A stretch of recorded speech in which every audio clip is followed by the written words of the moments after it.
يا عبادي الذين أسرفوا على أنفسهم لا تقنطوا من رحمة الله الله وحده لا شريك له وأشهد أن محمدا عبده ورسوله لا نبي بعد أما بعد يا أيها الذين آمنوا اتقوا الله حق تقاته ولا تموتن إلا وأنتم مسلمون يا أيها الناس اتقوا ربكم الذي خلقكم من نفس واحدة وخلق منها زوجها وبث منهما رجالا كثيرا ونساء واتقوا الله الذي تساءلون به والأرحام إن الله كان عليكم رقيبا يا أيها الذين آمنوا اتقوا الله وقولوا قولا سديدا يصلح لكم أعمالكم ويغفر لكم ذنوبكم ومن يطع الله ورسوله فقد فاز فوزا عظيما أما بعد فإن أصدق الحديث كتاب الله وخير الهدي هدي محمد صلى الله عليه وسلم وشر الأمور محدثاتها فإن كل محدثة بدعة وكل بدعة ضلالة. Ikhwatal Islam, saudara kaum muslimin, para tetamu Allah rahimani wa rahimakumullah.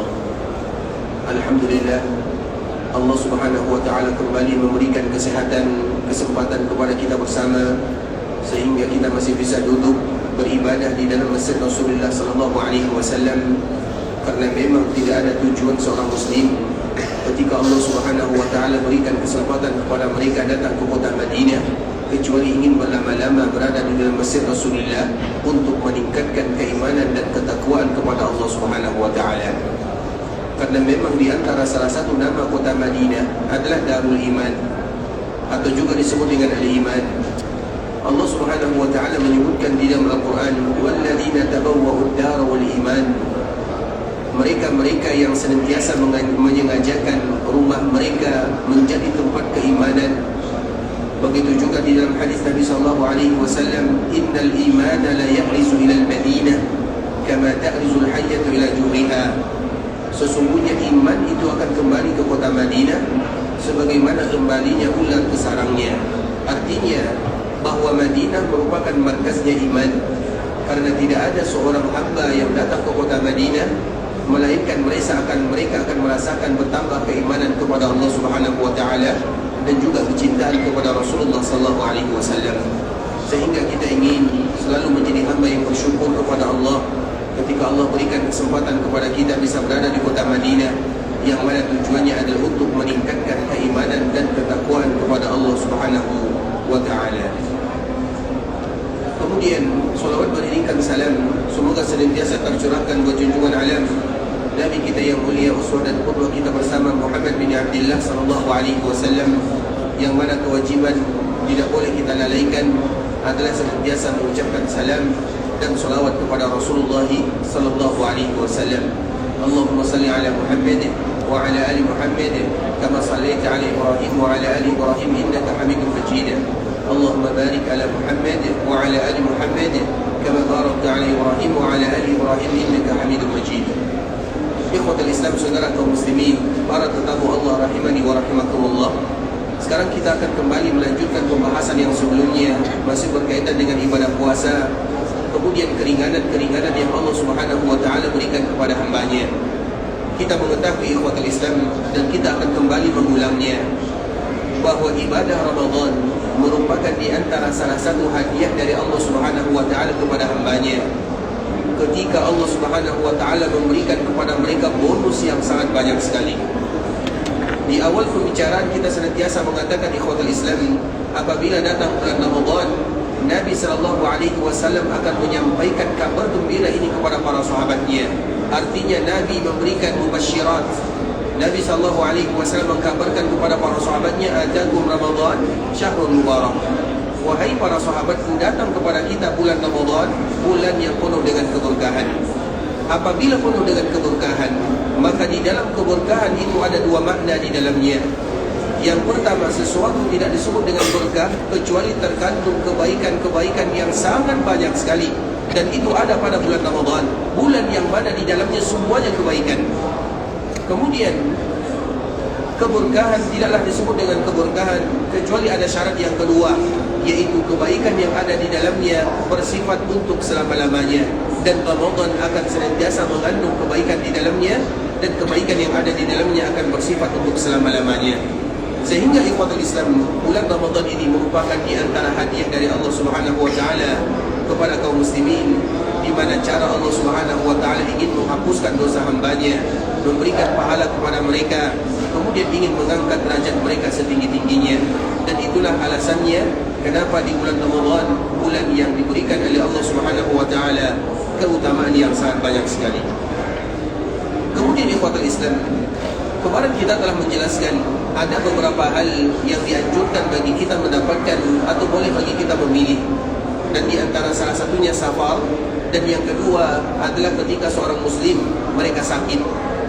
Nah, pembahasan masalah sakit ini ikhwatul Islam, sebelum kita menjelaskan membacakan beberapa hadis Nabi sallallahu alaihi wasallam, kita harus ingat bahwa di antara bentuk kasih sayang Allah Subhanahu wa taala kepada seorang hamba adalah dengan rasa sakit yang mereka derita. Artinya ikhwatul Islam, kalau ada seorang hamba mereka yang tidak pernah sakit, maka jangan pernah kita beranggapan itu adalah nikmat, tetapi itu adalah tanda Allah Subhanahu wa taala tidak sayang kepada hamba tersebut. Dan itu merupakan poin penting yang harus kita ketahui. Ternyata sakit itu merupakan cara Allah Subhanahu wa taala mencintai seorang hambanya. Apa alasannya ikhwatul Islam? Banyak sekali alasan yang disebutkan oleh Rasulullah sallallahu alaihi wasallam. Di antara salah satunya Nabi sallallahu alaihi wasallam menyebutkan, innallaha idza ahabba qauman ibtalahum. Sesungguhnya apabila Allah Subhanahu wa taala sayang kepada seorang hamba, maka Allah Subhanahu wa taala akan berikan kepada mereka ujian. Dan di antara salah satu ujian itu adalah al-ba'sa wal dharra. Dan salah satunya adalah dharra. Dharra itu lebih identik kepada rasa sakit. Artinya ikhwatul Islam, apabila ada seorang hamba yang diberikan sakit oleh Allah, maka ketahuilah itu tanda Allah Subhanahu wa taala sayang kepadanya. Begitu juga di dalam hadis yang lain, Nabi sallallahu alaihi wasallam menyebutkan, man yuridillahu bihi khairan yusib minhu. Barang siapa di antara hamba yang diinginkan kebaikan untuk dirinya, maka Allah Subhanahu wa taala akan memberikan ujian kepadanya. Dan di antara salah satunya adalah rasa sakit.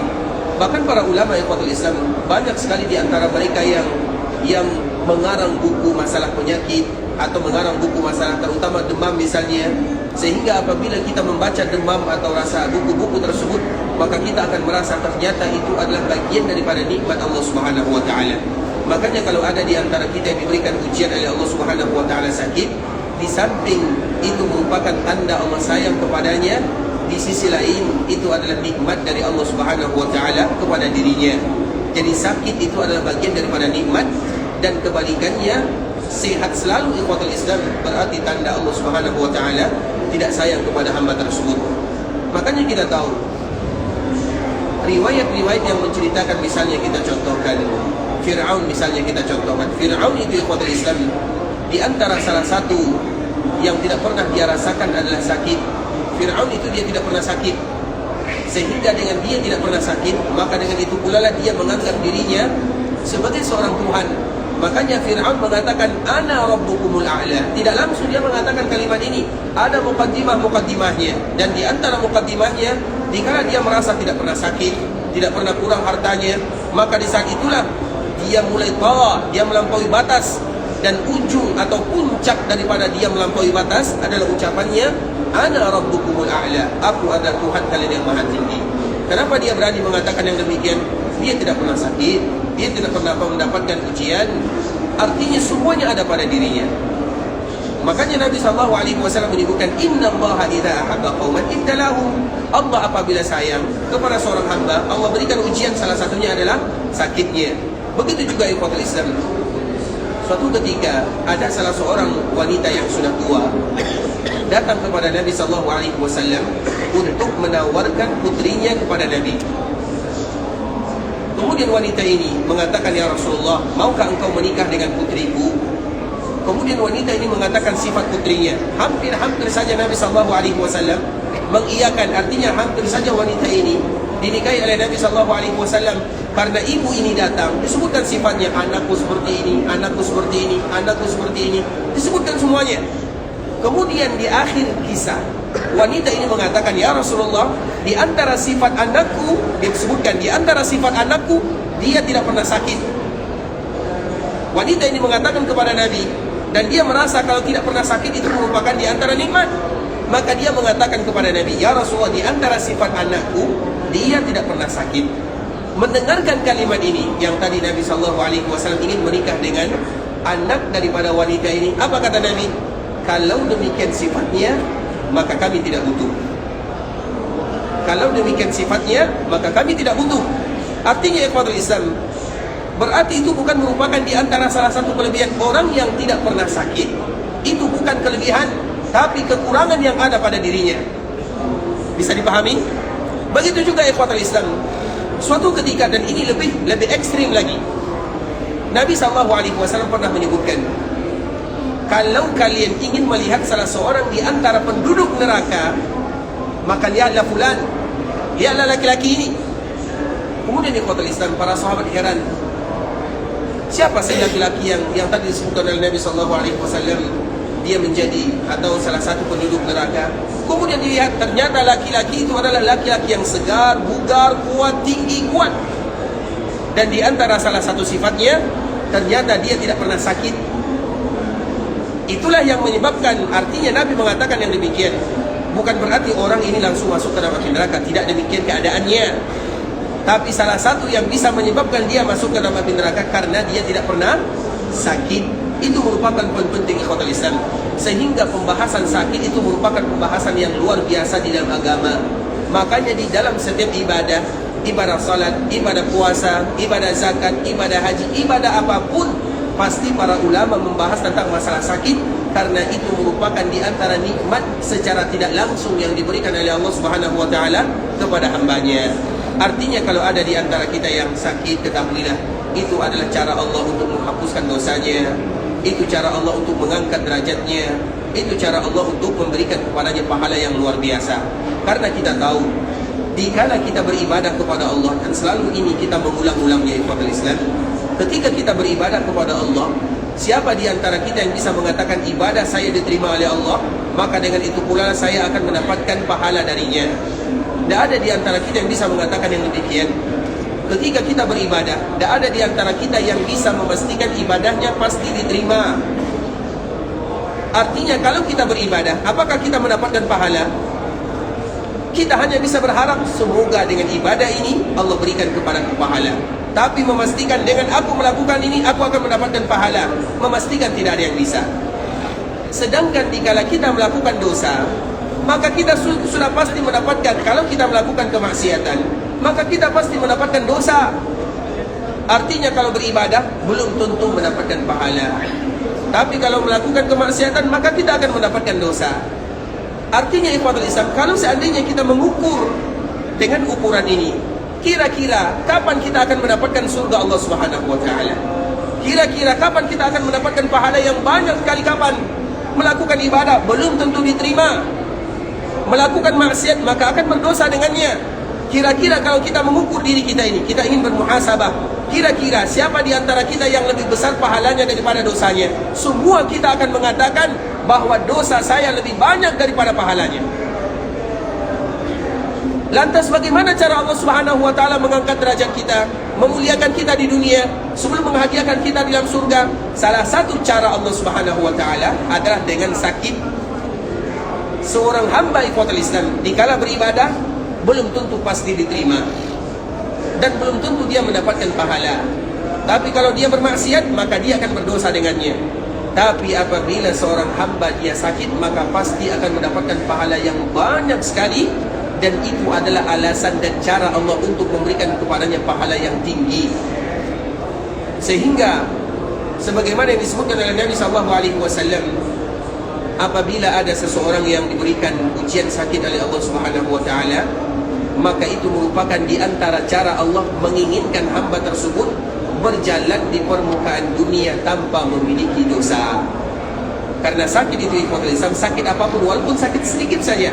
Misalnya ada di antara kita yang tertusuk duri, atau yang luka tangannya sedikit, ketahuilah kalau dia bersabar dan mengetahui itu merupakan bagian daripada cara Allah untuk menghapuskan dosanya, maka Allah akan berikan kepadanya pahala yang luar biasa banyaknya. Artinya ya Islam, sakit itu ternyata kalau kita bahas itu merupakan bagian daripada nikmat. Dan dengan sakit itu pula di antara salah satu alasan Allah Subhanahu wa taala meringankan azab kepada seorang hamba dikala mereka berada di dalam perkuburannya. Artinya ya Islam, sakit maka tidak boleh pernah kita mencela sakit. Misalnya demam, ini kenapa demam selalu demam, jangan pernah kita mengatakan yang demikian. Sakit kepala misalnya, kenapa kau sakit ini datang terus sakit ini, jangan pernah kita mencela penyakit. Bukan berarti kita tidak mengobatinya, itu lain cerita. Mencela tidak boleh, tapi kita tetap berusaha untuk bagaimana supaya sakit tersebut bisa dihindarkan dari kita bersama. Tapi apabila kita diberikan rasa sakit oleh Allah Azza wa Jalla, maka kewajiban seorang hamba tidak boleh mereka mencela sakit tersebut, tapi itu merupakan di antara nikmat secara tidak langsung diberikan oleh Allah Subhanahu wa taala kepada dirinya. Nah, sekarang ikhwatul Islam, kita akan membahas tentang mereka yang sakit dikala terjadi bulan Ramadan. Orang yang sakit di bulan Ramadan ini ikhwatul Islam ada beberapa keadaannya. Yang pertama, ada orang yang sakit tapi penyakitnya tidak akan memberikan pengaruh kepada dirinya dan dia juga tidak merasa berat dikala dia berpuasa. Itu adalah keadaan pertama. Misalnya ada orang yang sakit, sakitnya sakit biasa, sakit kepala, sakit biasa, tidak ada pengaruh bagi puasanya dan juga tidak ada pengaruh bagi jiwanya. Maka orang yang seperti ini dianjurkan baginya untuk berpuasa. Itu adalah merupakan tahapan pertama atau bagian pertama bagi mereka yang sakit. Yang kedua ikhwatul Islam, ada orang dia sakit tapi sakitnya tidak memberikan pengaruh kepada dirinya, tapi dikala dia sakit berat bagi dia untuk berpuasa. Nah, apabila ini keadaannya, maka hendaklah pada waktu itu dia berbuka walaupun tidak ada pengaruh bagi dirinya, bagi jasadnya. Misalnya dia demam, biasanya demam itu tidak terlalu memberikan pengaruh kepada diri, kecuali sedikit kelemahan. Kemudian ikhwatul Islam, dikala dia demam, namun berat bagi dia berpuasa. Padahal demam kita semua mungkin pernah merasakan yang namanya demam. Tapi antara satu dengan yang lain, berbeda demamnya. Ada yang demam, betul-betul sakit baginya tidak bisa berpuasa, atau berat baginya berpuasa. Ada yang biasa-biasa saja. Apabila ada orang yang demam dan berat baginya berpuasa, maka pada waktu itu dianjurkan dan lebih bagus baginya untuk berbuka dan dikiaskan kepada penyakit-penyakit yang lainnya.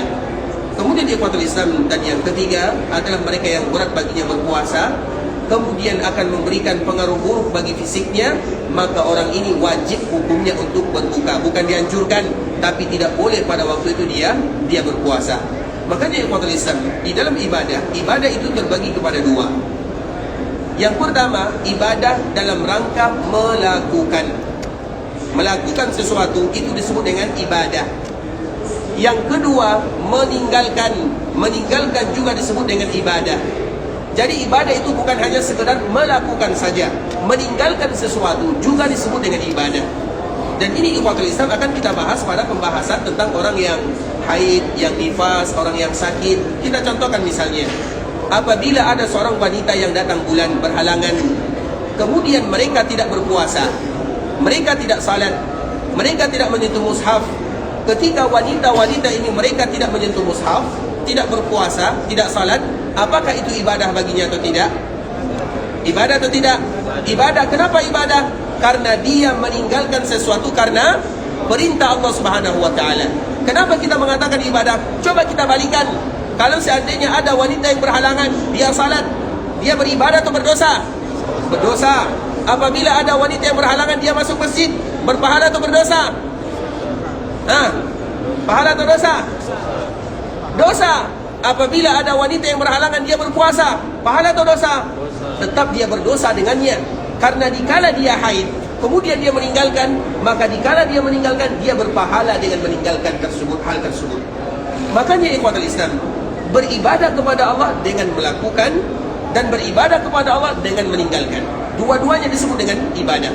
Nah, kita kiaskan kepada orang sakit. Orang yang sakit, kalau dia betul-betul sakit dan memberikan efek buruk terhadap jiwanya, kalau dia berpuasa, dia berpahala atau berdosa?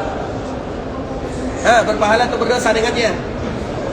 Orang yang sakit, betul-betul sakit, kemudian kalau penyakitnya akan memberikan pengaruh buruk pada dirinya, kemudian dia tetap berpuasa, apakah dia berpahala atau berdosa? Berdosa dengannya, padahal dia beribadah. Artinya ikhwatul Islam, ternyata ibadah di samping kita melakukan sesuatu juga meninggalkan sesuatu. Itu poin penting. Al-fi'lu wa tarku, melakukan dan meninggalkan itu sama-sama disebut dengan ibadah kepada Allah Subhanahu wa taala. Begitu juga dengan sakit ikhwatul Islam. Apabila ada di antara kita yang sakit, berat baginya berpuasa, memberikan pengaruh buruk bagi dirinya, maka pada waktu itu berdosa hukumnya dia berpuasa. Makanya Allah Subhanahu wa taala menyebutkan yang demikian, terutama di dalam ayat yang ayat ini ikhwatul Islam adalah ayat yang secara umum disebutkan oleh Allah Subhanahu wa taala, wala taqtulu anfusakum innallaha kana bikum rahima. Kalian itu tidak boleh membunuh diri kalian. Membunuh diri itu artinya melakukan sesuatu yang mengantarkan fisik dan jiwa kalian kepada hal-hal yang akan menyebabkan sakitlah, menderita, mudarat dan yang semisalnya. Maka pada waktu apapun sesuatu yang bisa menyebabkan kita sakit, atau apapun sesuatu yang bisa menyebabkan diri kita ini berpengaruh buruk bagi jiwa atau bagi fisik kita, maka pada waktu itu kita tidak boleh melakukannya. Makanya Allah mengatakan wala taqtulu anfusakum, jangan kalian membunuh diri kalian. Membunuh diri itu bukan membunuh diri, tapi jangan menyebabkan diri kalian masuk ke dalam lembah yang akan mengantarkan kepada kebinasaan ataupun kehancuran. Begitu juga hadis Nabi sallallahu alaihi wasallam yang fadil Islam, inna li nafsika 'alaika haqqan, inna li nafsika 'alaika haqqan. Sesungguhnya jiwa kita ini punya hak yang harus ditunaikan. Makanya apa maknanya ikhwatul Islam? Maknanya ada sebahagian kaum muslimin, mereka diberikan oleh Allah kekuatan untuk beribadah. Ada di antara mereka yang diberikan kekuatan beribadah, kuat salatnya, sampai-sampai dengan salat mereka tidak tidur di malam hari. Ada di antara mereka yang kuat berpuasanya, sampai-sampai tidak ada satu hari pun kecuali mereka semuanya berpuasa. Ingat ikhwatul Islam, ibadah-ibadah seperti ini dilarang di dalam agama. Kita ulang lagi ikhwatul Islam, ibadah-ibadah seperti ini dilarang di dalam agama. Misalnya ada orang, ini tentunya secara umum ya, kecuali di bulan Ramadan. Kalau bulan Ramadan lain ceritanya. Misalnya ada orang yang diberikan kekuatan salat, mulai dari Isya sampai subuh dia melakukan salat sunat. Ada sebagian orang, dia setelah Isya langsung tidur, sepertiga malam baru dia bangun melakukan salat sunat. Mana yang lebih mulia antara orang pertama dengan orang yang kedua? Yang pertama atau kedua? Padahal yang pertama lebih banyak ibadahnya, tapi dia membahayakan dirinya. Bisa dipahami? Jadi beribadah itu ikhwatul Islam tidak dilihat dari bagaimana banyak ibadah yang dia lakukan, tidak, tapi bagaimana kualitas ibadah yang dia lakukan, dan ibadah yang dia lakukan tidak memberikan pengaruh buruk bagi dirinya. Makanya ikhwatul Islam ada sebuah cerita, ada 3 orang yang datang ingin berjumpa dengan Nabi SAW. Kemudian dikala dia datang, kebetulan Nabi tidak ada di rumah pada waktu itu. Yang ada di rumah adalah ibunda kita Aisyah radhiyallahu taala anha. Kemudian 3 orang ini bertanya kepada Aisyah. Apa yang ditanyakan kepada Aisyah? Mereka bertanya apa ibadah yang dilakukan oleh Nabi ketika berada di rumahnya. Maka Aisyah menjelaskan, Nabi setelah Isya Nabi tidur, karena Nabi SAW tidak suka begadang. Kemudian sepertiga malam terakhir Nabi bangun. Kemudian sebelum masuk waktu subuh Nabi berbaring. Artinya tidak semuanya Nabi salat, Nabi juga berbaring setelahnya. Kemudian setelah berbaring Nabi salat lagi. Kemudian baru nanti azan. Kemudian nanti baru Nabi keluar untuk melakukan salat subuh. Kemudian disebutkan bagaimana puasa Nabi, disebutkan bagaimana keluarga Nabi. Artinya ibunda kita Aisyah menjelaskan bagaimana ibadah Nabi. Nah, ketika Aisyah menjelaskan bagaimana Nabi beribadah, orang ini komplain, seolah-olah merasa ibadah Nabi tidak banyak. Kemudian mereka bandingkan dengan dirinya. Kalau demikian ibadah Nabi, berarti kami lebih kuat beribadah dibandingkan dengan Nabi SAW. Artinya ibadah yang kami lakukan lebih banyak dari Nabi. Ka'annahum taqalluha, seolah-olah mereka menganggap remeh ibadah yang dilakukan oleh Nabi SAW. Kebetulan Nabi pada waktu itu tidak ada. Kemudian orang ini pun pulang. Kemudian setelah mereka pulang, Nabi pun pulang ke rumahnya bersua dengan Aisyah. Kemudian Aisyah menceritakan ada tamu 3 orang mengatakan seperti ini, seperti itu. Apa kata Nabi SAW? Adapun aku, Nabi menyebutkan, adapun aku, kata Nabi, aku tidur di malam hari dan aku juga salat sepertiga malam terakhir. Adapun aku berpuasa dan aku juga berbuka. Adapun aku berkeluarga sebagaimana yang lainnya. Kemudian apa kata Nabi? Faman raghiba an sunnati falaysa minni. Barang siapa yang tidak melakukan sebagaimana yang dilakukan Nabi SAW tersebut, maka mereka sudah keluar dari aturan dan konsep yang telah diajarkan oleh Nabi kepada umatnya. Karena orang yang pertama mengatakan, dikala mereka bertanya tentang salat Nabi, dia mengatakan, aku itu kalau salat bisa semalaman suntuk aku salat. Artinya setelah Isya sampai subuh dia salat beribadah kepada Allah. Tapi Nabi tidak suka kepada orang seperti ini. Kenapa demikian ikhwatul Islam? Kalau kita melakukan salat dari Isya sampai subuh, kira-kira berapa lama kita akan bisa bertahan dengannya? 1 bulan ada, 1 tahun ada, bisa 1 tahun. 2 hari pun kita akan sakit, masuk rumah sakit besoknya. Nabi tidak menginginkan ibadah dari umatnya demikian. Kita tetap tidur di malam hari. Kemudian bagiannya setelah kita tidur baru salat, itu yang Nabi inginkan dari umatnya. Nabi tidak memerintahkan kita salat semalam full, tidak. Begitu juga Nabi SAW memerintahkan kita berbuka, juga memerintahkan kita berpuasa. Nah, orang yang kedua mengatakan, wa ana asumud dahar, dan aku berpuasa sepanjang masa. Artinya dia tidak pernah berbuka. Apa kata Nabi? Kalau kamu seperti ini, maka Nabi tidak suka dengannya.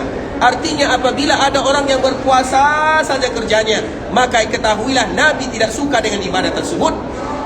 Kenapa demikian? Kira-kira berapa lama kita berpuasa sepanjang tahun kita bisa melakukannya? 1 tahun, 2 tahun, kita tidak akan bisa berlama-lama dengannya. Karena itu memberikan kesulitan. Kemudian yang ketiga orang ini mengatakan, aku tidak menikah. Artinya dia merasa dengan pernikahan akan mengganggu dirinya beribadah. Karena kalau nanti menikah akan punya keturunan, maka anak-anaknya bisa jadi melalaikan dirinya. Kemudian pada akhirnya dia mengatakan, aku tidak menikah. Kemudian apa kata Nabi?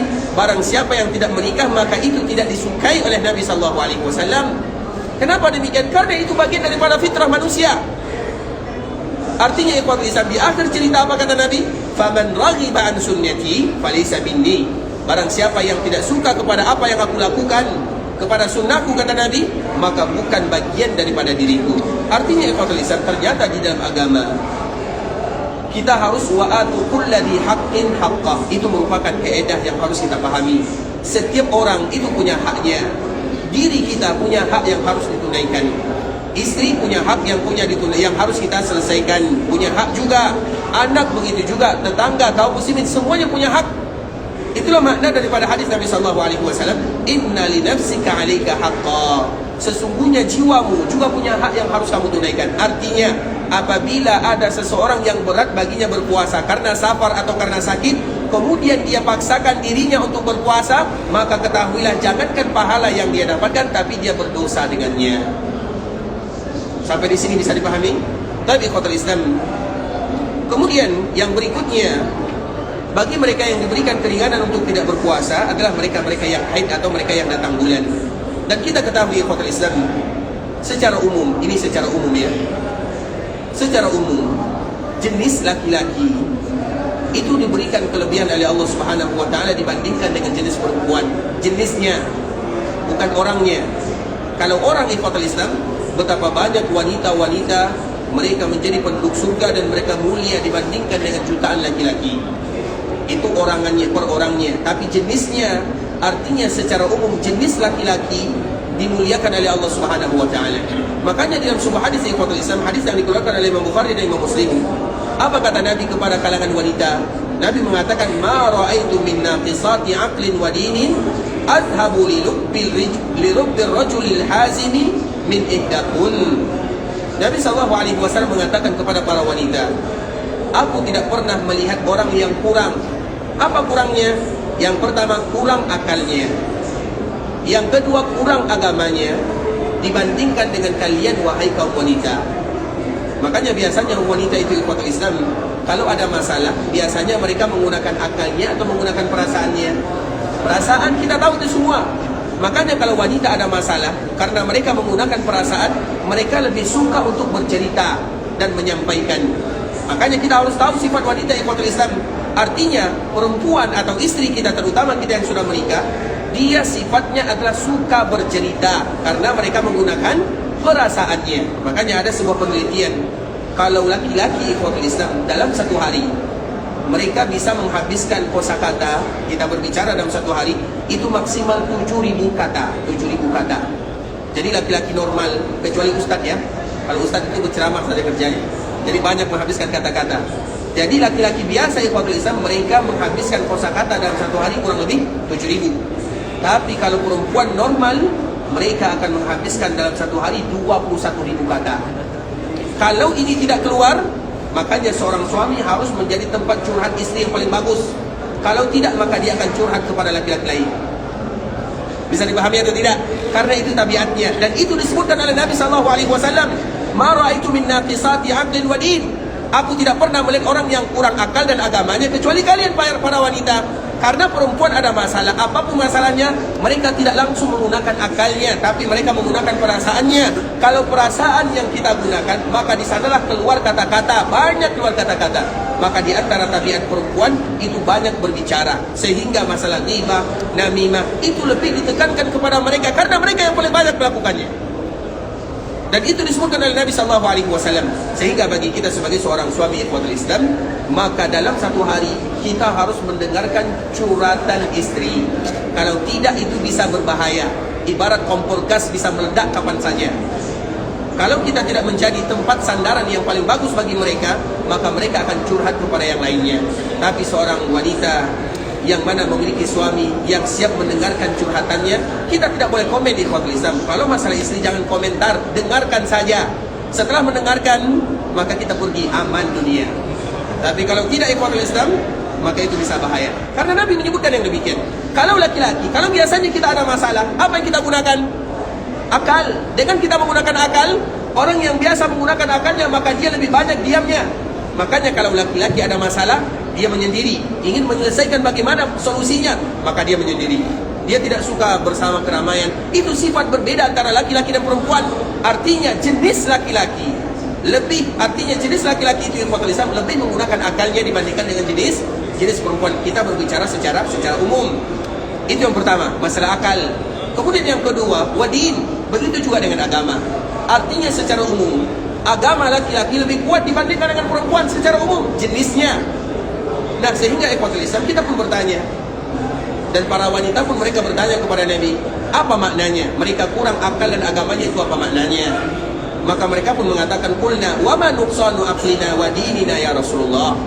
Ya Rasulullah, apa maksudnya kalau kami itu kurang akalnya dan kurang agamanya, apa maknanya? Apa kata Rasulullah SAW? Qal alaysa syahadatul mar'ati mithla nisfi syahadatir rajul? Bukankah dikala bersaksi, misalnya kalau kita bersaksi hutang piutang, apapun harus ada saksinya. Kalau saksi itu ikhwatul Islam, kalau ada saksi laki-laki satu orang, maka itu diterima atau tidak? Diterima. Misalnya masuk bulan Ramadan, kemudian ada salah seorang laki-laki yang dia sudah balik dan dia seorang mukmin, kemudian dia mengatakan aku melihat hilal, apakah saksinya diterima atau tidak? Diterima. Tapi kalau ada seorang wanita yang bersaksi, diterima atau tidak? Tidak diterima sampai 2 orang saksinya. Artinya kalau laki-laki cukup 1, kalau yang perempuan harus 2.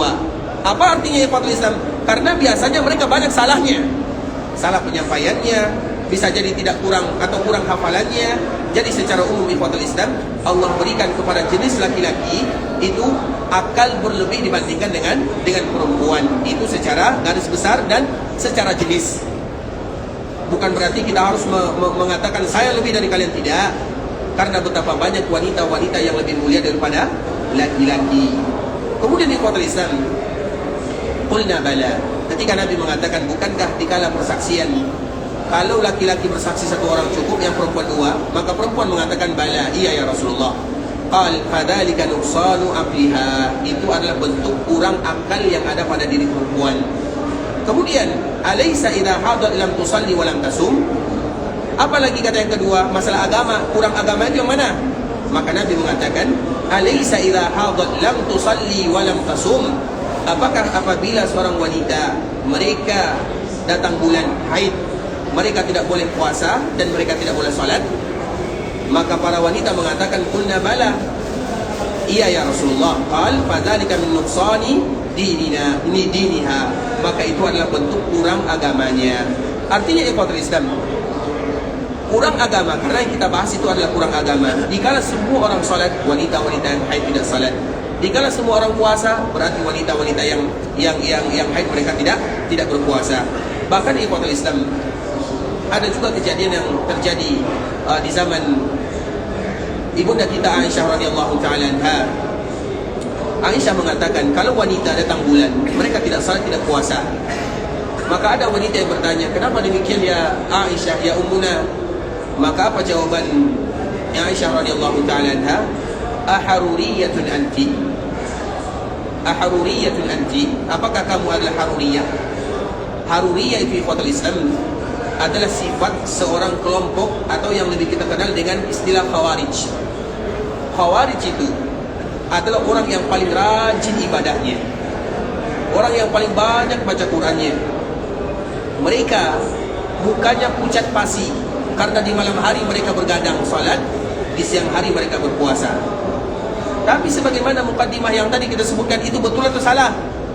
Tidak boleh kita memberatkan diri, bahkan menyebabkan diri kita hancur atau ke lembah kebinasaan. Makanya disebut dengan haruriyah. Haruriyah itu sifatnya tidak mau berhenti beribadah, tapi mereka salah dalam beribadah. Atau yang lebih kita kenal dengan istilah khawarij. Pernah kita mendengar khawarij? Khawarij itu ikhwatul Islam, dia ada 3 tahapan. Yang pertama, mengatakan bahwa pemerintah yang ada itu tidak sah, karena mereka tidak berhukum dengan undang-undang Allah Subhanahu wa taala. Apabila ada orang yang mengatakan pemerintah yang dia tinggal di dalamnya, kemudian dia mengatakan pemerintah kita ini tidak sah, atau pemerintah yang tahu dan yang semisalnya, itu sifat pertama yang ada pada haruriyah, atau sifat pertama yang ada pada khawarij.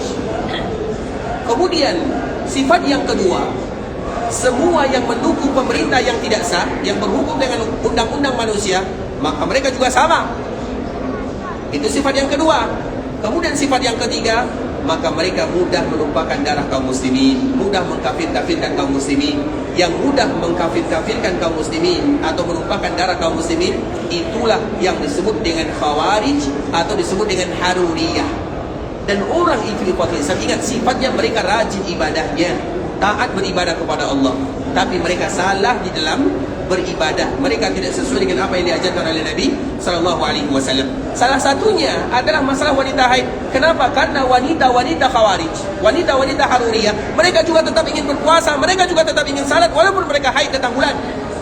Mereka semangat beribadah kepada Allah Azza wa Jalla. Tapi ketahuilah itu merupakan bagian daripada dosa. Bisa dipahami atau tidak? Tapi ikhwatul Islam, kemudian masalah yang berikutnya, kalau masalah haid kita tahu bagaimana keedah-keedahnya, sedangkan sifat-sifatnya Nabi atau di dalam agama sudah dijelaskan begitu terang benderang di ikhwatul Islam. Masalah sifat darahnya, kekentalannya, baunya, itu ada sifat-sifat khusus yang disebutkan oleh Nabi SAW. Kemudian juga mereka yang dianjurkan tidak berpuasa atau mereka yang tidak boleh berpuasa adalah wanita-wanita yang nufasa. Nufasa itu artinya adalah nifas. Dan nifas itu ikhwatul Islam berbeza antara satu wanita dengan wanita yang lainnya. Ada wanita yang nifasnya hanya 30 hari, ada yang 40 hari, dan maksimal adalah 60 hari. Tapi kalau ada mereka yang lebih daripada 60 hari, juga tetap dihitung sebagai nufasa kalau seandainya sifat dan ciri-cirinya jelas. Karena darah nifas dengan darah haid dua hal yang berbeda. Kalau kita ingin mengetahuinya, nanti tanya sama istri masing-masing apa perbedaan darahnya, karena ada perbedaan darah di sana. Sehingga nanti dengan darah itulah kita bisa membedakan mana nifas, mana haid, dan kapan akhirnya. Jadi kita tidak boleh mengatakan kalau sudah 40 hari selesai nifasnya. Tidak boleh demikian.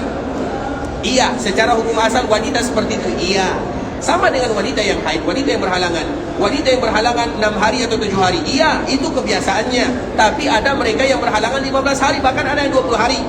Jadi antara satu dengan yang lainnya berbeza, dan yang menentukannya adalah darah yang keluar. Nah, selama darah itu keluar, walaupun sudah lewat dari 40 hari atau kurang daripada 40 hari, maka itu tetap dihitung sebagai nufasa. Dan kalau mereka nufasa, maka mereka tidak boleh salat dan tidak boleh berpuasa pada waktu itu. Kemudian ikhwatul Islam yang terakhir, mereka yang dianjurkan tidak berpuasa adalah mereka yang terakhir pada hari ini adalah mereka yang sedang hamil ataupun mereka yang sedang menyusui. Ingat ikhwatul Islam kaedah, ini kaedah secara umum. Siapapun yang meninggalkan ibadah puasa karena syarat atau karena uzur syar'i yang tadi telah kita sebutkan, maka yang pertama kali mereka harus lakukan tidak boleh fidyah. Itu kaidah. Karena kita tidak boleh fidyah sampai yang pertama kita selesaikan. Misalnya ada wanita yang hamil, ada wanita yang melahirkan, kemudian mereka tidak berpuasa karena takut dirinya atau karena takut janinnya, terlepas daripada alasannya, maka cara mengganti yang pertama jangan kita langsung kepada fidyah, wajib qadha yang pertama. Bisa dipahami? Karena fidyah kita tidak langsung boleh kepada fidyah. Fidyah itu adalah alternatif yang kedua, bukan yang pertama. Selagi bisa yang pertama, kenapa harus kedua? Selagi masih bisa qadha, kenapa harus fidyah?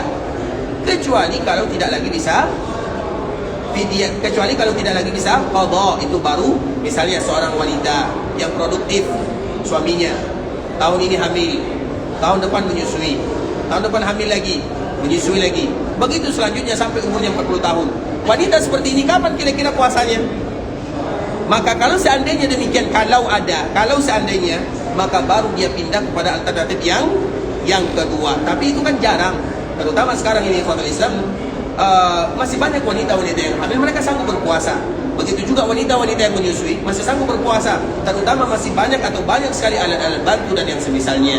Artinya jangan cepat-cepat pindah kepada alternatif yang kedua. Ini poin penting yang harus kita ketahui. Jangan kita cepat langsung ambil fidyah sebelum kita melangkah kepada yang pertama. Jadi qadha, kalau tidak bisa baru kepada fidyah. Kemudian begitu juga ikhwatul Islam, seorang wanita yang hamil ataupun yang menyusui, kalau mereka pun tidak berpuasa, maka mereka dianjurkan untuk mengqadha atau memfidyah. Bukan kedua-duanya. Memang terjadi perbedaan para ulama di sana ikhwatul Islam. Tapi kami ingin menyampaikan sebuah perkataan yang diungkapkan oleh Abdullah bin Abbas radhiyallahu ta'ala anhu. Seorang wanita yang hamil atau seorang wanita yang menyusui, kemudian dikala dia tidak berpuasa, maka untuknya qadha dan fidyah. Kenapa dia harus mengqadha dan memfidyah? Dua-dua untuk dirinya. Makanya dipilih salah satu saja, itu qadha, dan itu adalah alternatif yang pertama. Kemudian kalau tidak bisa maka baru di fidyah. Karena kenapa kita harus membebankan wanita dua-duanya? Di qadha juga, di fidyah juga. Harus dipilih salah satunya. Walaupun terjadi perbedaan para ulama di sana, tapi itu merupakan hukum asal bagi mereka yang tidak berpuasa, apalagi wanita yang hamil dan wanita yang menyusui. Barakallahu fikum ikhwatul Islam. Sampai di sini. Kemudian yang terakhir ya, nanggung ya. Ada satu lagi ikhwatul Islam. Di antara salah satu yang boleh bagi kita berpuasa atau boleh membatalkan puasa adalah karena dia ingin melakukan sesuatu. Kalau dia tidak melakukan sesuatu ini, maka akan memberikan mudarat kepada orang lain. Contoh misalnya, ada orang yang sedang berpuasa, kemudian dia sedang berada di pinggir sungai. Dia melihat ada anak-anak yang sedang berenang, kemudian anak-anak ini bahaya, bisa hanyut, dan dia harus menyelamatkannya. Dan dia tidak bisa menyelamatkan anak ini kecuali dia harus berbuka. Maka pada waktu itu wajib hukumnya dia berbuka. Dan kita kiaskan kepada yang lainnya. Bisa dipahami? Apapun yang lain ikhwatul Islam, apabila ada keadaan-keadaan seperti ini, misalnya Nabi SAW pernah mengatakan kepada para sahabatnya, ketika para sahabat mereka bersafar melakukan Fathu Makkah, apa kata Nabi? Fathu Makkah itu, kita kemarin menyebutkan Fathu Makkah, begitu juga dengan Perang Badar, para sahabat mereka dalam keadaan berpuasa. Artinya Perang Badar itu cuma 1 hari, tapi Perang Badar itu terjadi di bulan Ramadan. Fathu Makkah juga terjadi hanya 1 hari, tapi Fathu Makkah itu terjadi di bulan Ramadan. Artinya sebelum Perang Badar, para sahabat mereka berjalan dari Madinah ke Badar, menunggu di Badar, menunggu musuh. Jadi itu butuh waktu lama, dan itu semuanya terjadi di bulan Ramadan. Kemudian ketika mereka berpuasa, Nabi tidak menjadi masalah baginya. Artinya para sahabat mereka berpuasa, Nabi mengizinkan semuanya. Tapi dikala ingin bertanding atau dikala ingin terjadi melakukan perlawanan, ingin berperang, apa kata Nabi SAW?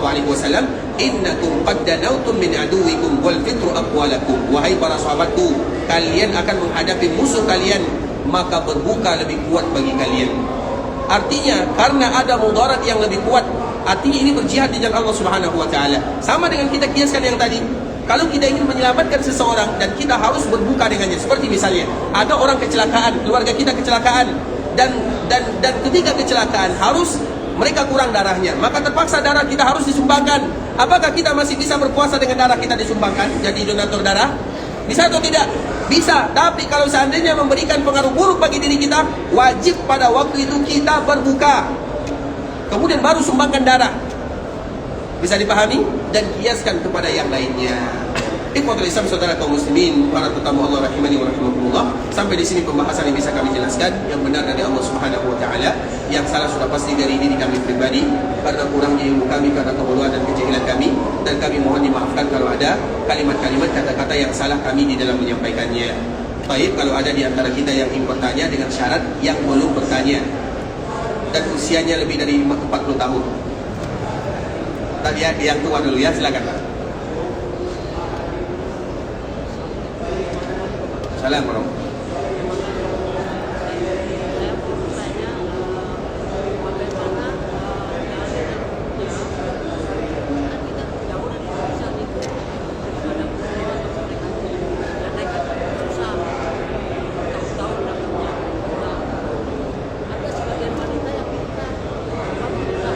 Apa?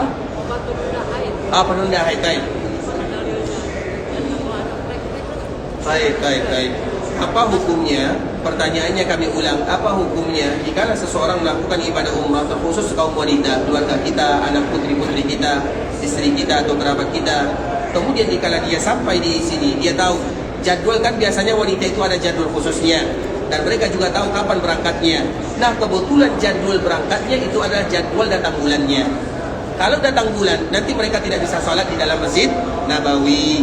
Kalau datang bulan, mereka boleh masuk Raudhah atau tidak? Boleh atau tidak? Ingat, tidak boleh masuk. Artinya mereka juga tidak boleh. Artinya mereka merasa rugi. Mereka merasa rugi, padahal mereka tidak rugi. Karena yang melarang mereka beribadah adalah Allah. Allah yang melarang mereka beribadah. Tapi mereka tidak akan puas dengan jawaban ini. Pada akhirnya mereka mencari solusi. Solusinya apa? Dicarilah obat yang bisa menunda haid. Dan itu biasa dilakukan oleh sebagian wanita-wanita kaum muslimin. Apa hukumnya? Hukumnya ikhwatul Islam, apabila tujuannya untuk beribadah ke Mekah, baik itu ibadah haji ataupun ibadah umrah, maka hukum asalnya itu dikembalikan kepada wanita itu masing-masing. Ada seorang wanita, karena apabila mereka meminum obat penunda haid, bisa jadi nanti setelahnya haidnya akan menjadi kacau. Iya atau tidak? Artinya tidak lagi teratur. Biasanya dia teratur, sekarang tidak lagi teratur. Yang pertama. Yang kedua, dengan bisa jadi orang yang minum obat ini, pada akhirnya dia akan terkena dengan istihadah. Tahu istihadah? Ada yang tahu istihadah? Istihadah itu artinya darah penyakit yang tidak berhenti keluar darinya. Dan itu banyak terjadi demikian. Jadi ada sebagian wanita yang karena haid itu, siklus haid itu datang dari Allah. Kemudian sesuatu yang itu merupakan ketentuan dari Allah kepada wanita-wanita, kemudian mereka tahan. Coba sesuatu yang harus keluar kita tahan, pasti ada efek sampingnya. Makanya kalau seandainya efek sampingnya berbahaya, tentu itu diketahui oleh dokternya. Karena bisa jadi nanti siklus haidnya mereka berubah atau kacau jadinya. Kemudian bisa jadi mereka terkena istihadah. Istihadah itu lebih parah lagi. Istihadah itu artinya adalah orang yang keluar darah terus, tidak berhenti. Itu istihadah namanya. Dan mereka berat hukumnya. Artinya mereka harus mandi, harus berwuduk. Kemudian bagaimana sholatnya, berat sekali. Kalau terjadi seperti ini, maka tidak menjadi masalah. Jangan minum pada waktu itu. Dan bagaimana cara kita mengetahuinya? Maka konsultasi dokter masing-masing. Kenapa demikian ikhwatul Islam? Karena wanita yang haid, mereka bebas melakukan ibadah sama dengan kita, kecuali salat saja atau tidak boleh masuk masjid saja. Misalnya ingin melaksanakan ibadah umrah, mereka tetap ihram di miqat, mereka tetap berdoa, mereka tetap mengucapkan kalimat talbiyah, mereka tetap memakai pakaian ihramnya sama, kecuali jangan tawaf saja. Kalaupun mereka tetap dalam keadaan haid, kemudian mereka pulang, maka tawaflah dalam keadaan apa saja, walaupun dalam keadaan haid. Kenapa demikian? Karena waktunya habis tinggal di Mekah, ingin pulang ke kampung halamannya. Karena bisa jadi ada pengaruh buruk bagi dirinya kalau seperti ini. Tapi kategori yang kedua, kalau seandainya tidak ada pengaruh kesehatan bagi dirinya, dia minum obat penghalang haid tersebut tidak ada masalah, maka silahkan, tidak menjadi masalah. Tapi masalahnya bukan sekarang, nanti masalahnya. Makanya itu harus dikonsultasikan kepada mereka yang ahli di bidangnya. Siapa yang ahli di bidangnya? Tentunya wanita atau dokter-dokter yang ahli di bidang masalah-masalah seperti ini. Karena itu merupakan ketentuan Allah Subhanahu wa ta'ala. Aisyah juga demikian kisahnya. Aisyah di kala haji, dia datang bulan, dia menangis. Sama dengan wanita yang lain. Siapa di antara mereka yang tidak menangis kalau datang ke Mekah, datang ke Madinah, datang bulannya? Orang salat dia tidak salat, orang ke Raudhah dia tidak ke Raudhah, orang tawaf dia undur dulu tawafnya. Semua orang sedih. Begitu juga dengan Aisyah. Aisyah itu menangis. Datang Nabi, dia dalam keadaan menangis. Ahabasatna hi. Wahai Aisyah, apakah kita ditahan oleh dia? Artinya apakah kamu tidak menangis gara-gara itu, gara-gara berhalangan? Maka Aisyah mengatakan iya. Apa kata Nabi? Lakukan semua yang dilakukan oleh jemaah haji dan umrah. Lakukan semuanya. Apa yang mereka lakukan, lakukan semuanya tanpa terkecuali. Kecuali alla taqufi, jangan kamu tawaf di Ka'bah Al-Musyarrafah. Artinya bebas bagi mereka untuk melakukan apa saja. Oleh karenanya ikhwatul Islam, bagi kita tidak bisa mengatakan silakan minum, silakan tidak minum, karena kita tidak tahu keadaannya. Antara satu wanita dengan wanita yang lain berbeda. Makanya jawaban yang paling bagus adalah konsultasi kepada dokter yang ahli di bidangnya. Apakah memberikan pengaruh buruk kepada dirinya atau tidak memberikan pengaruh. Nanti kalau istri kita atau keluarga kita atau putri kita istihadah, kita juga yang susah. Bisa dipahami atau tidak? Baik. Ya Pak ya, baik. Alai. Sebentar ya, ini kita bacakan dulu.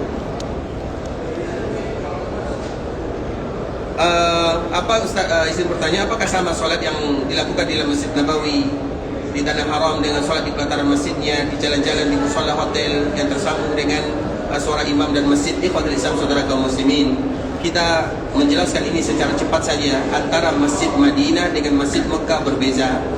Kalau Masjid Madinah, ikhwatul Islam, Masjid Madinah ini di bagian dalam Masjid Nabawi, di bagian pelataran Masjid Nabawi, maka semuanya itu dihitung sebagai Masjid Nabawi atau dihitung sebagai masjid. Nah, apabila dihitung sebagai masjid, namanya masjid ini masjid, maka dimanapun saf kita, syaratnya cuma satu saja, yaitu mendengarkan suara imam. Makanya kita contohkan di dalam Masjid Nabawi ini, ada orang safnya di depan 3 orang, di belakang 5 orang, iya kan? Tidak nyambung safnya. Itu boleh atau tidak? Boleh atau tidak? Siapa yang katakan boleh, angkat tangan? Apa alasannya? Karena betul nih. Siapa yang bilang seperti itu? Tanya Qatul Islam. Keedahnya mudah saja. Nanti ambil hadiahnya ya. Baik. Selama itu berada dalam kategori masjid, kemudian safnya seperti tadi, dan itu faktanya sekarang. Kita saf di depan 5, di belakang 3, dan kita yang di belakang pasti tidak mau maju ke depan. Karena kalau ada kosong di depan, kita maju atau tidak? Karena kalau kita maju bisa jadi nanti ditinggal oleh kawan, atau terlalu jauh dari tempat keluar masjid, atau hilang sandal, banyak alasannya. Iya kan? Sebenarnya harus maju, tapi itu faktanya. Di sini 5, di sini 3. Nah, itu tetap sah, tapi tidak sempurna. Kenapa demikian? Karena selama berada di dalam masjid, syaratnya cuma satu, yaitu mendengarkan suara imam, walaupun safnya tidak bersambung. Bisa dipahami? Tapi kalau sudah keluar dari masjid, maka syaratnya tambah 2. Yang pertama, dengar suara imam. Yang kedua, safnya harus bersambung. Bisa dipahami? Itu untuk di sini. Kemudian untuk di Masjid Haram yang ada di Mekah, haram yang ada di Mekah itu ikhwatul Islam, itu mulia. Apa makna mulia?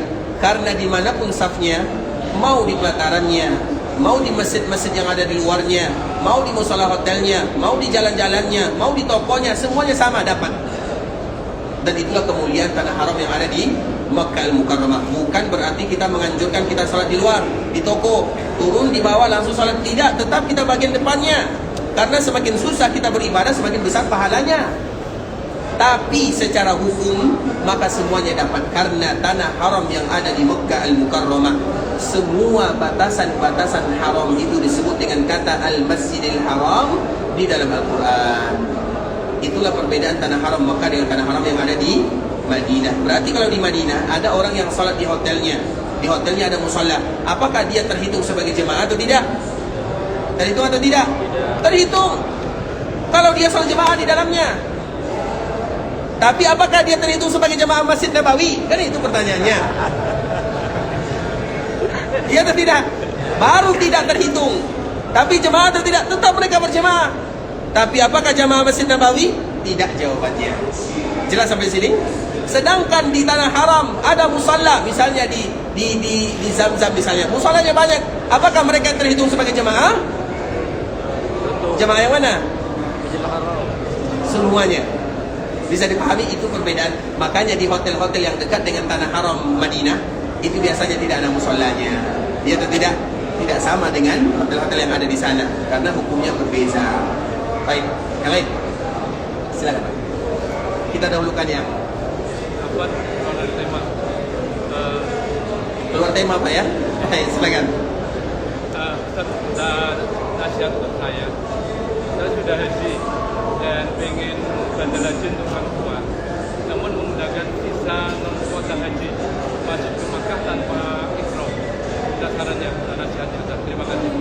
Baik, barakallahu fikum. Semoga Allah menjaga Bapak, kemudian mengampunkan dosa orang tuanya dan juga orang tua kita bersama. Semoga Allah menjadikan perkuburan mereka taman di antara taman-taman surga.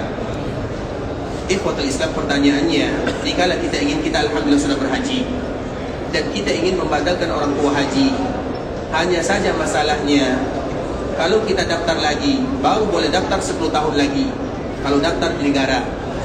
Kalau kita daftar furoda, uangnya tidak cukup. Kalau yang VIP juga sama, karena haji itu ada haji reguler yang antriannya sekarang sampai 30 bahkan 40 ya, 40 tahun. Ada haji VIP yang antriannya juga 5 tahun. Jangankan orang di luar, di sini saja kita antriannya 5 tahun. Jadi sama saja hukumnya. Yang di sini di dalam juga tidak boleh haji, setiap tahun kita tidak boleh haji di sini. Dan yang terakhir ada namanya furoda. Furoda itu lebih tinggi lagi dan dia boleh haji tapi biayanya mahal. Nah sekarang yang reguler tidak bisa, yang VIP juga tidak, yang furoda juga tidak, dan kita ingin membatalkan orang tua. Boleh tidak kita menggunakan visa ziarah dengan melaksanakan ibadah haji? Dan ini bagi kita yang ingin melaksanakan ibadah haji, siap-siap mendengarkan pertanyaannya menggunakan visa ziarah.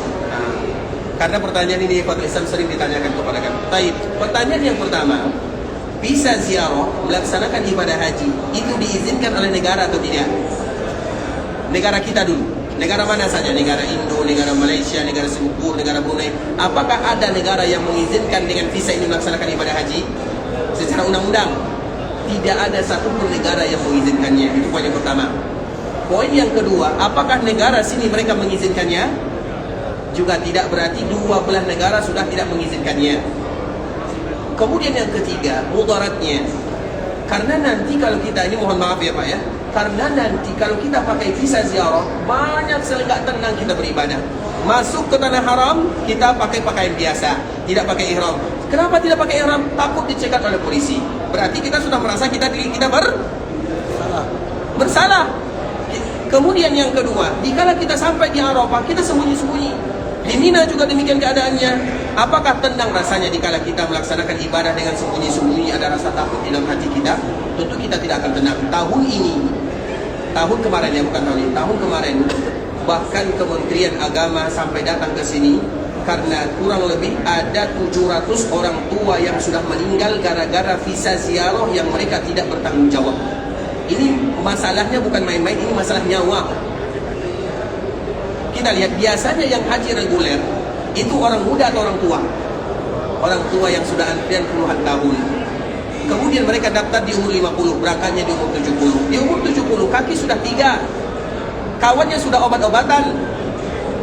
Kena panas sedikit, tewas, meninggal. Iya atau tidak? Dan ada 700 orang yang meninggal kemarin di Mina tahun ini. Dan haji kita pada tahun ini alhamdulillah adalah haji yang paling kacau. Karena banyak yang meninggal. Kenapa bisa meninggal Ustaz? Apa alasannya? Tidak ada tempat mereka di sana. Karena kebetulan haji ini derajatnya lebih daripada 50 derajat. Itu dingin atau panas? Bukan panas. Panas sekali. Bagi kita yang muda mungkin masih bisa kuat, tapi bagi nenek-nenek, kakek-kakek yang sudah tua, mereka tidak sanggup. Jangankan 50-40 pun mereka tidak sanggup. Kemudian ikhwatul Islam, mereka tidak mendapatkan tenda, kemah, tempat tinggal. Siapa yang menggantikannya? Yang tadi, yang pakai visa ini. Kemudian mereka juga butuh tempat tinggal atau tidak? Butuh semuanya. Apalagi di sana, artinya ikhwatul Islam, banyak kemudaratan di sana. belum lagi masalah ini, masalah itu, masalah undang-undang kita menyelisihi, masalah kawan, karena banyak kawan kita yang antrian, tiba-tiba kita nerobos, artinya itu kan tidak bagus kan? Kita beli KFC, kita sudah antrian, tiba-tiba ada orang yang maju ke depan, kita izinkan atau tidak? Paling tidak kita pukul telinganya, kita centul telinganya gitu paling tidak. Nah, kalau dia tetap melaksanakan ibadah haji, apakah hajinya sah? Itu pertanyaan yang berikutnya. Sah atau tidak? Tetap sah. Hajinya tetap sah. Tapi caranya itu agak sedikit sulit karena ini berkaitan dengan nyawa. Makanya pemerintah di sini dia betul-betul ketat karena ini bukan masalah main-main, masalah nyawa. Dan kemarin kami Ikhwanul Islam, ini mohon maaf ya, ada yang meninggal karena pas waktu di Mina melontarkan, apalagi tanggal 10 kan, dia bersandar karena nggak ada tempat bersandar. Dia bersandar sampai di sana di malam hari, mau turun tidak tahu. Orang tua, kakek-kakek mereka tidak tahu jalan. Akhirnya mereka di sana, ada yang meninggal, ada yang sudah di rumah sakit 5 hari, nggak ada yang tahu kabarnya dari mana. Banyak sekali, kurang lebih 700 orang. Dan pertanyaannya, siapa kira-kira yang bertanggung jawab? Masalah ini siapa yang bertanggung jawab? Makanya kemarin pemerintah kita datang ke sini, kemudian marah. Karena kadang-kadang dengan kisah ini, kami mohon maaf ya, kalau negara mengizinkan kita maju semuanya. Tapi kalau negara tidak mengizinkan berarti ada alasan di dalamnya. Salah satunya adalah visa ziarah. Sehingga kami memberikan nasihat bagi kita yang ingin berhaji, kemudian belum sanggup untuk berhaji, maka ketahuilah kita sudah ditulis niat oleh Allah Subhanahu wa taala melakukan ibadah haji. Begitu juga untuk orang tua kita. Cara yang kedua ada, kita suruh orang yang tinggal di sini, mereka banggakan ayah kita atau ibu kita. Lebih bagus kan? Kita aman. Misalnya siapa di antara kita yang kenal baik mereka yang tinggal di Mekah, apalagi mereka yang tinggal di Mekah, nanti tolong hajikan ibu saya misalnya. Apalagi mereka yang bekerja, kan ada yang bekerja sebagai yang pergi haji itu juga ada mereka yang bekerja. Kadang-kadang mereka sambil bekerja juga berhaji. Boleh tidak haji sambil bekerja? Boleh atau tidak? Tidak menjadi masalah. Jadi mereka memanfaatkan kesempatannya. Jadi mereka kerja sekaligus mereka haji.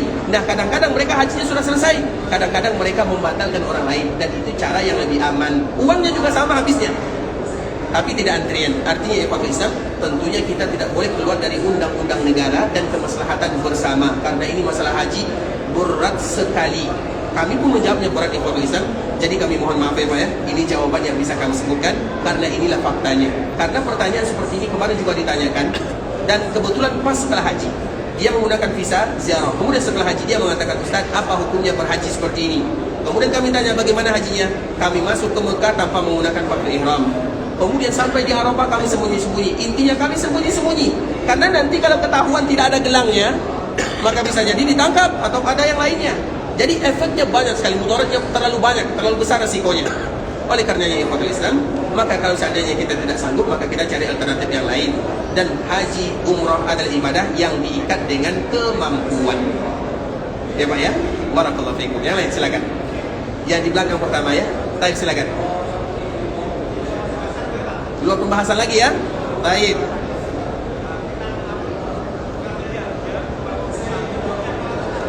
Mengambil zam-zam dibawa pulang boleh atau tidak? Harus kita ambil zam-zam dan kita harus bawa pulang.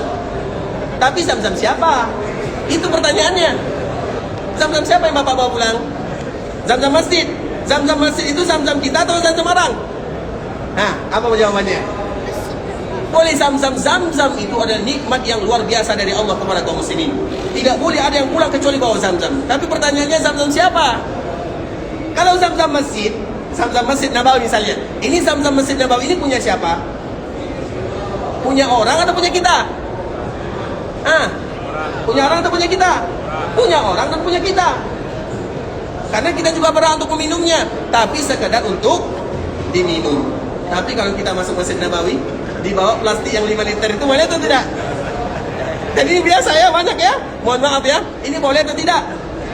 Di Mekah Ikhwatul Islam, di Mekah jangankan 5 liter, truk pun kita bawa, silakan.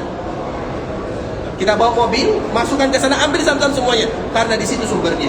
Tapi di Madinah berbeza. Di Madinah ini zam-zamnya setiap hari kalau ada di antara kita yang ke bawah, ke parkiran bawah, itu akan kita lihat mobil senantiasa berdatangan membawa zam-zam. Artinya zam-zam di sini sulit didatangkan dari Mekah, dan itu butuh biaya yang luar biasa. Makanya zam-zam di kota Madinah yang ada di dalam Masjid Nabawi itu khusus untuk minum, bukan untuk dibotolkan. Ustaz, kalau ingin tetap dibotolkan di mana? Ada, di bagian depan sana, ada tempatnya. Artinya bukan berarti tidak boleh bagi kita membawanya. Jadi nanti misalnya di bagian, tunggu ya, Masjid Umamah di mana arahnya? Tutup Ustaz. Masjid Umamah di sana ya. Di sana di bagian ujung, di sudut Masjid Nabawi, di dekat Masjid Nabawi, di ujungnya pagar itu ada tempat. Di situ boleh kita mengambil zam-zam 10 liter, 20, silakan, boleh, bebas. Itu tempatnya, tapi ada waktu-waktunya, 1 jam 1 hari, karena terbatas. Kalau di Madinah ini zam-zamnya diambil dari Mekah. Nah pertanyaannya, boleh tidak kita membawa zam-zam? Membawa pulang zam-zam itu boleh, ya boleh. Tapi jatah kita berapa kira-kira? Jatah kita 5 liter dari pemerintah. Kemudian sisanya yang di dalam koper bagaimana Ustaz? Kan itu pertanyaannya. Boleh atau tidak? Sulit menjawab pertanyaan ini ya. Karena kami juga seperti itu dulu. Kami dulu Ikhwatul Islam, dulu sebelum maskapai, karena maskapai ini penerbangan itu ada tahapan-tahapannya. Kalau sekarang kan sudah ketat tahapannya. Dulu kami bawa 10 liter ke dalam kabin, kita bawa biasa dulu. Tapi sekarang boleh atau tidak? Tidak boleh lagi sama mereka karena bahaya. Dan itu sudah pernah terjadi. Makanya kalau kami memberikan solusi atau kalau kami ditanya, maka jawaban kami jangan dibawa, karena efek sampingnya kepada semua jemaahnya.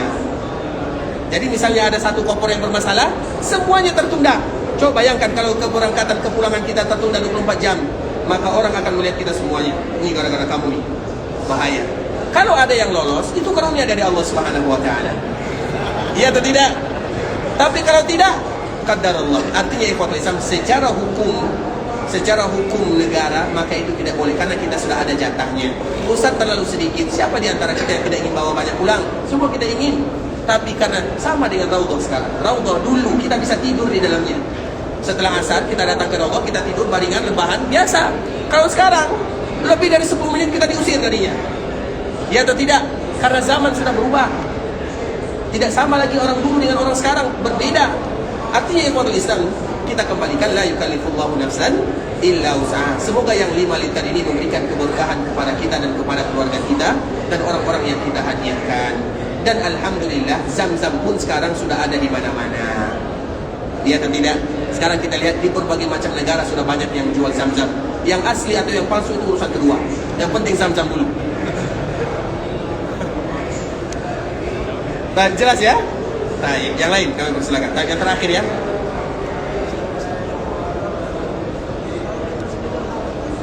Kalau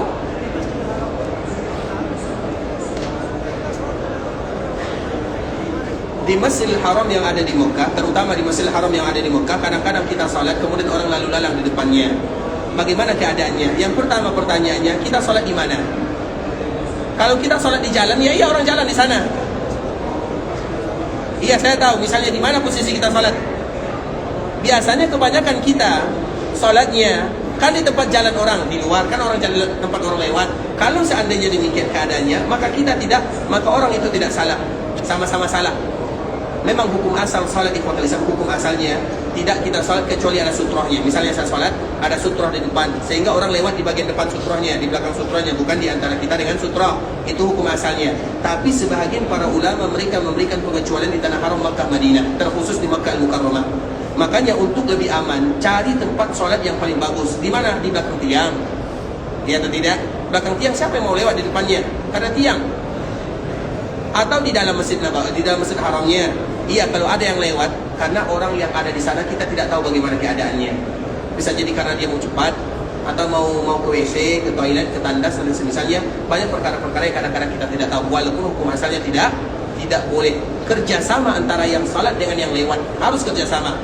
Yang salat cari tempat salat yang aman, yang lewat berusaha lewat di tempat yang aman. Tapi kalau seandainya sulit, maka la yukallifullahu nafsan illa usaha. Itu kaidah mudah di dalam agama Islam. Tapi khotbah Islam, saudara kaum muslimin, para tetamu Allah rahimani wa rahimakumullah, kami mohon dimaafkan ya kalau banyak pertanyaan yang bisa belum kami menjawabnya. Semoga Allah memberikan kemudahan kepada kita bersama, dan insyaAllah keesokan hari kita akan kembali melanjutkan pembahasan kita ini khotbah Islam. Dan semoga pertanyaan-pertanyaan yang belum bisa kita jawab bisa dimudahkan bagi kita untuk menjawabnya. Bagi kita yang ingin pergi ke Mekah, semoga Allah menerima amal ibadahnya, dikabulkan doa dan permintaannya, dijadikan umrahnya adalah umrah yang mabrurah, umrah yang makbulah, wa sa'yan mashkura wa damban maghfura.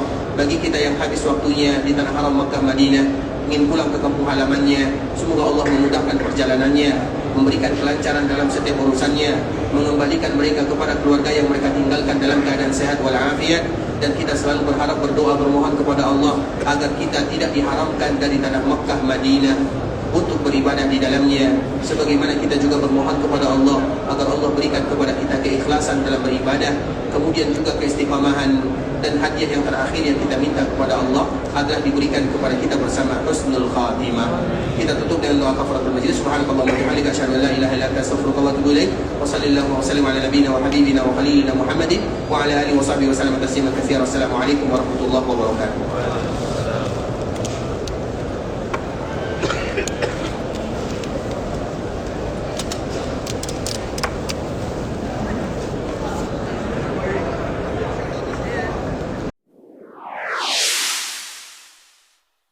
قل يا عبادي الذين أسرفوا على